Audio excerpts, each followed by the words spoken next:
গল্পের আজকের নতুন গল্প সমরেশ বসুর লেখা আদাব। সমরেশ বসু 1924 সালের 11ই ডিসেম্বর ঢাকার বিক্রমপুরে জন্মগ্রহণ করেন। তিনি ছিলেন একজন প্রখ্যাত ভারতীয় বাঙালি লেখক। কালকুটো ভ্রমর তার ছদ্মনাম। তার রচনায় রাজনৈতিক কর্মকাণ্ড, শ্রমজীবী মানুষের জীবন এবং যৌনতা সহ বিভিন্ন অভিজ্ঞতার সুনিপুণ বর্ণনা ফুটে উঠেছে। 1980 সালে তিনি সাহিত্য একাডেমি পুরস্কার লাভ করেন।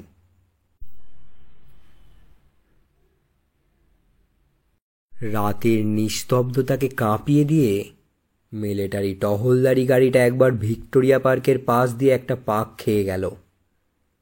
শহরে 144 ধারা আর কারফিউ অর্ডার জারি হয়েছে। দাঙ্গা বেঁধেছে হিন্দু আর মুসলমানে। মুখোমুখি লড়াই, দা, সরকি, ছুরি, লাঠি নিয়ে। তাছাড়া চতুর্দিকে ছড়িয়ে পড়েছে গুপ্তঘাতকের দল। চোরাগোপ্তা হানছে অন্ধকারকে আশ্রয় করে। লুঠেরারা বেরিয়েছে তাদের অভিযানে। মৃত্যু বিভীষিকাময় এই অন্ধকার রাত্রি তাদের উল্লাসকে তীব্রতর করে তুলছে। বস্তিতে বস্তিতে জ্বলছে আগুন। মৃত্যুকাতর নারী শিশুর চিৎকার স্থানে স্থানে আবহাওয়াকে বীভৎস করে তুলছে। তার উপর এসে ঝাঁপিয়ে পড়েছে সৈন্যবাহী গাড়ি। তারাও গুলি ছুটছে দিক বিদিক জ্ঞান শূন্য হয়ে। দুদিক থেকে দুটো গলি এসে মিশেছে এই জায়গায়। ডাস্টবিনটা উল্টে এসে পড়েছে গলি দুটোর একদম মাঝখানে, খানিকটা ভাঙাচোরা অবস্থায়। সেটাকে আড়াল করে গলির ভিতর থেকে হামাগুড়ি দিয়ে বেরিয়ে এলো একটি লোক। মাথা তুলতে সাহস হলো না তার, নির্জীবের মতো পড়ে রইল খানিকক্ষণ। কান পেতে রইল দূরের অপরিস্ফুট কলরবের দিকে। কিছুই বোঝা যায় না, আল্লাহু আকবার না বন্দে মাতারাম। হঠাৎ ডাস্টবিনটা একটু নড়ে উঠল। আচম্বিতে শিরশিরিয়ে উঠল দেহের সমস্ত শিরা উপশিরা। দাঁতে দাঁত চেপে হাত পাগুলোকে কঠিন করে লোকটা প্রতীক্ষা করে রইল একটা ভীষণ কিছুর জন্য। কয়েকটা মুহূর্ত কাটে। নিশ্চল নিস্তব্ধ চারিদিক। বোধহয় কুকুর। তাড়া দেওয়ার জন্যে লোকটা ডাস্টবিনটাকে ঠেলে দিল একটু। খানিকক্ষণ সব চুপচাপ। আবার নড়ে উঠল ডাস্টবিনটা। ভয়ের সঙ্গে এবার একটু কৌতূহল হলো। আস্তে আস্তে মাথা তুলল লোকটা। ওপাশ থেকেও উঠে এলো ঠিক তেমনই একটি মাথা। ডাস্টবিনের দুই পাশে দুটি প্রাণী, নিস্পন্দ নিশ্চল। হৃদয়ের স্পন্দন তালহারা ধীর। স্থির চারটে চোখের দৃষ্টি ভয়ে, সন্দেহে, উত্তেজনায় তীব্র হয়ে উঠেছে। কেউ কাউকে বিশ্বাস করতে পারছে না। উভয় উভয়কে ভাবছে খুনি। চোখে চোখ রেখে উভয় একটি আক্রমণের প্রতীক্ষা করতে থাকে। কিন্তু খানিকক্ষণ অপেক্ষা করেও কোনো পক্ষ থেকে আক্রমণ এলো না। এবার দুজনেই মনে একটাই প্রশ্ন জাগল, হিন্দু না মুসলমান? এ প্রশ্নের উত্তর পেলেই হয়তো মারাত্মক পরিণতিটা দেখা দেবে। তাই সাহস করছে না কেউ কাউকে সে কথা জিজ্ঞাসা করতে। অনেকক্ষণ এই সন্দিহান ও অস্বস্তিকর অবস্থায় দুজনেই অধৈর্য হয়ে পড়ে। একজন শেষ অবধি প্রশ্ন করে ফেলে, হিন্দু না মুসলমান? আগে তুমি কও। অপর লোকটি জবাব দেয়, পরিচয়কে স্বীকার করতে উভয়ই নারাজ। সন্দেহের দোলায় তাদের মন দুলছে। প্রথম প্রশ্নটা চাপা পড়ে অন্য কথা আসে। একজন জিজ্ঞাসা করে, বাড়ি কোনখানে? বুড়িগঙ্গার হেই পারে, সুবইডায়। তোমার? চাষারা নারায়ণগঞ্জের কাছে। কি কাম করো? নাও আছে আমার, নায়ের মাঝি। তুমি? নারায়ণগঞ্জে সুতোকলে কাজ করি। আবার চুপচাপ। অলক্ষ্যে অন্ধকারের মধ্যে দুজন দুজনের চেহারাটা দেখবার চেষ্টা করে উভয়ের পোশাক পরিচ্ছদটা খুঁটিয়ে দেখতে। অন্ধকার আর ডাস্টবিনটার আড়াল সেদিক থেকে অসুবিধা ঘটিয়েছে।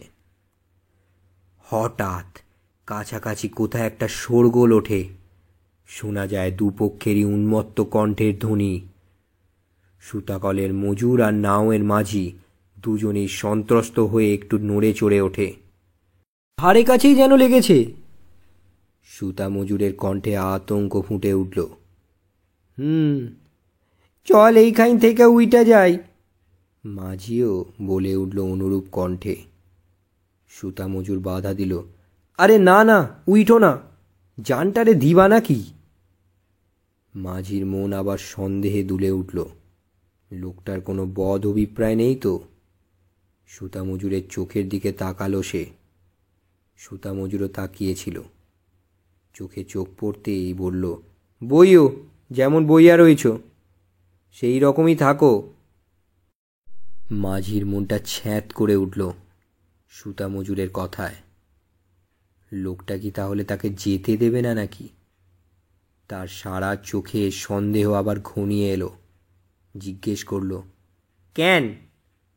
সুতা মজুরের চাপা গলায় বেজে উঠল, কেন কি? মরতে যাইবে নাকি তুমি? কথা বলার ভঙ্গিটা মাঝির ভালো ঠেকল না। সম্ভব অসম্ভব নানা রকম ভেবে সে মনে মনে দৃঢ় হয়ে উঠল। জামু নাকি? এই আন্দাইরা গলির ভিতর পইরা থাকুম নাকি? লোকটার জেদ দেখে সুতা মজুরের গলায়ও ফুটে উঠল সন্দেহ। বলল, তোমার মতলবটা তো ভালো মনে হইতেছে না। কোন জাতির লোক তুমি কইলা না? শেষে তোমাগো দলবল যদি ডাইকা আহো আমারে মরণের লেইগা, এইটা কেমন কথা কও তুমি? স্থান কাল ভুলে রাগে দুঃখে মাঝি প্রায় চেঁচিয়ে ওঠে। ভালো কথাই কইছি ভাই, বইও, মানুষের মন বোঝো না। সুতা মজুরের গলায় যেন কি ছিল। মাঝি একটু আশ্বস্ত হলো শুনে। তুমি চইলা গেলে আমি একলা থাকুম নাকি? শোরগোলটা মিলিয়ে গেল দূরে। আবার মৃত্যুর মতো নিস্তব্ধ হয়ে আসে সব। মুহূর্তগুলিও কাটে যেন মৃত্যুর প্রতীক্ষার মতো। অন্ধকারের গলির মধ্যে ডাস্টবিনের দুই পাশে দুটি প্রাণী ভাবে নিজেদের বিপদের কথা, ঘরের কথা, মা বউ ছেলে মেয়েদের কথা। তাদের কাছে কি তারা আর প্রাণ নিয়ে ফিরে যেতে পারবে? না তারাই থাকবে বেঁচে? কথা নেই, বার্তা নেই, হঠাৎ কোত্থেকে বজ্রপাতের মতো নেমে এলো দাঙ্গা। এই হাটে বাজারের দোকানে এত হাসাহাসি, কথা কওয়া কই, আবার মুহূর্তের পরেই মারামারি কাটাকাটি, একেবারে রক্তগঙ্গা বইয়ে দিল সব। এমনভাবে মানুষ নির্মম নিষ্ঠুর হয়ে ওঠে কি করে? কি অভিশপ্ত জাত! সুতা মজুর একটা দীর্ঘ নিঃশ্বাস ফেলে। দেখা দেখি মাঝিরও একটা নিঃশ্বাস পড়ে। বিড়ি খাইবা? সুতা মজুর পকেট থেকে একটি বিড়ি বের করে বাড়িয়ে দিল মাঝির দিকে। মাঝি বিড়িটা নিয়ে অভ্যাস মতো দু একবার টিপে কানের কাছে বার কয়েক ঘুরিয়ে চেপে ধরল ঠোঁটের ফাঁকে। সুতা মজুর তখন দেশলাই জ্বালাবার চেষ্টা করছে। আগে লক্ষ্য করেনি জামাটা কখন ভিজে গেছে।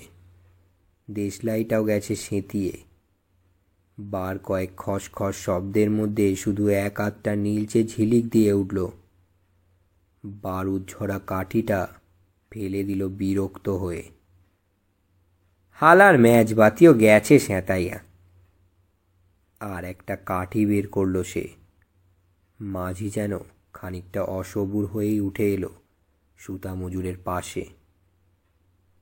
আরে জ্বলবো জ্বলবো, দেও দেইনি, আমার কাছে দেও। সুতা মজুরের হাত থেকে দেশলাইটা সে প্রায় ছিনিয়ে নিল। দু একবার খসখস করে সত্যিই সে জ্বালিয়ে ফেলল একটা কাঠি। সোহান আল্লাহ, নেও নেও, ধরাও তাড়াতাড়ি। ভূত দেখার মতো চমকে উঠল সুতা মজুর। ট্যাপা! ঠোঁটের ফাঁক থেকে পড়ে গেল বিড়িটা। তুমি! একটা হালকা বাতাস এসে যেন ফুঁ দিয়ে নিভিয়ে দিল কাঠিটা। অন্ধকারের মধ্যে দুজোড়া চোখ অবিশ্বাসে উত্তেজনায় আবার বড় বড় হয়ে উঠল। কয়েকটা নিস্তব্ধ পল কাটে মাঝি চট করে উঠে দাঁড়ালো।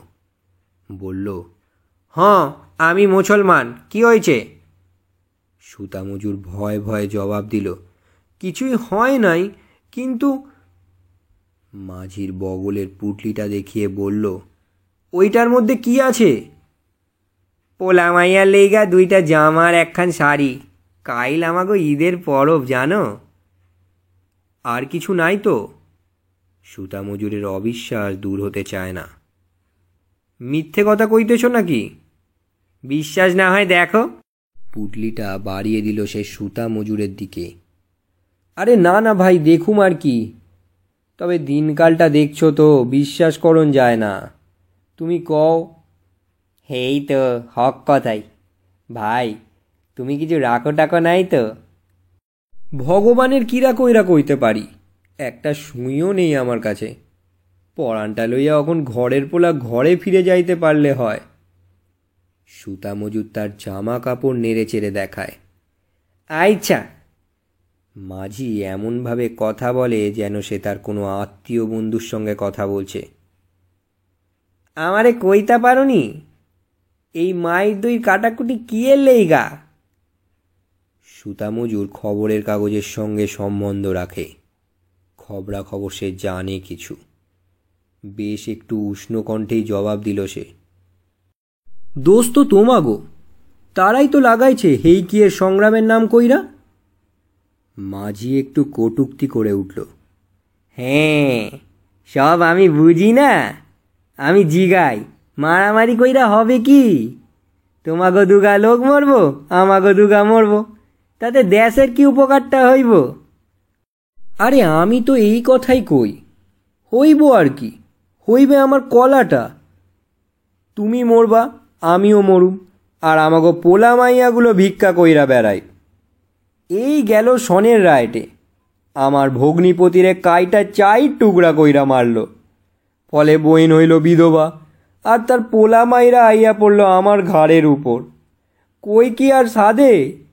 নেতারা হেই 7 তলার উপর পায়ের উপর পা দিয়ে হুকুম জারি কইরা বইয়া রইল, আর হালারা মরতে মরলাম আমরাই।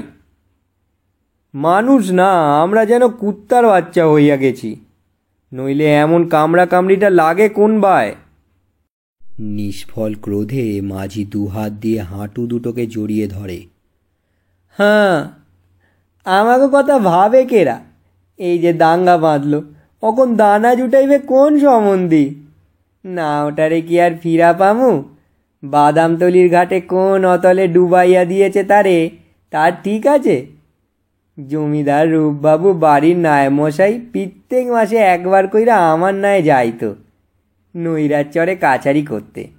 বাবুর হাত যেন হজরতের হাত, বকশিস দিত 5, নায়ের কোরোয়া দিত 5, একুনে 10 টাকা।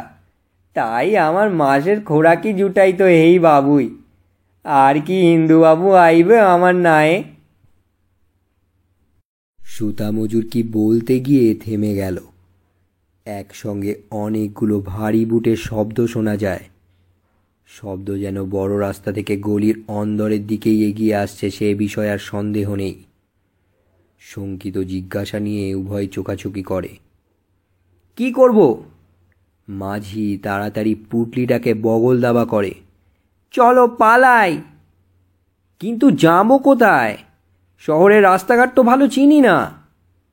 মাঝি বলল, চলো যেদিকে হোক, মিচিমিচি পুলিশের মাইর খামু না, ওই ঢ্যামনাগো বিশ্বাস হয় না।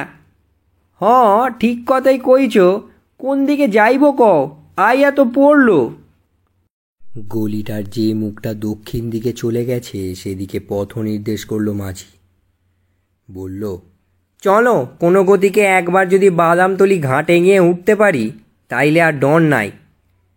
মাথা নিচু করে মোড়টা পেরিয়েই ঊর্ধ্বশ্বাসে তারা ছুটল।